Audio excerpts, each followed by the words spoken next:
ఎన్నికల్లో ఇచ్చిన హామీలను ప్రజా ప్రభుత్వంలో ఒక్కొక్కటిగా నెరవేరుస్తున్నామని ఐటీ పరిశ్రమల శాఖ మంత్రి దుద్దిళ్ల శ్రీధర్ బాబు అన్నారు. రంగారెడ్డి జిల్లా రాజేంద్రనగర్లో ఏర్పాటు చేసిన కొత్త రేషన్ కార్డుల పంపిణీ కార్యక్రమంలో పాల్గొన్నారు.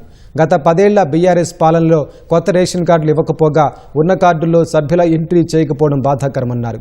ప్రజా పాలనలో రాష్ట్ర వ్యాప్తంగా లక్షల కొత్త కార్డులను ఇచ్చామన్నారు. రంగారెడ్డి జిల్లాలో 24,000 కొత్త కార్డులను మంజూరు చేశామన్నారు. ఇప్పటికే మెజార్టీ హామీలను నెరవేర్చామని, మిగిలిన పథకాలను సైతం అమలు చేస్తామని చెప్పుకొచ్చారు. లక్షలాది దరఖాస్తులు వచ్చినాయి.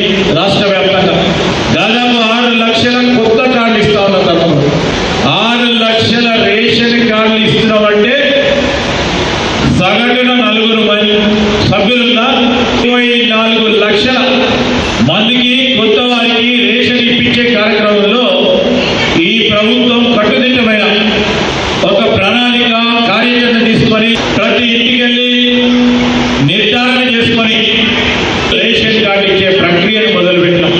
గ్యారెంటీలతో పాటు పేదోళ్లకు ఇచ్చిన మాట ప్రకారంగా ప్రభుత్వం ఎంత భారం ఉన్నప్పటికీ ముఖ్యమంత్రి గారు మరి ఇల్లు ఇచ్చే కార్యక్రమం కానీ, రేషన్ కార్డులు, మహిళలకు గ్యాస్ కానీ, మరి అదేవిధంగా ఉచిత బస్ సౌకర్యం కానీ ఇవన్నీ కూడా ఇచ్చుకోవడం కూడా ఏదైతే మాట ఇచ్చిన ప్రకారంగా మరి ఇవ్వడం కూడా జరిగింది.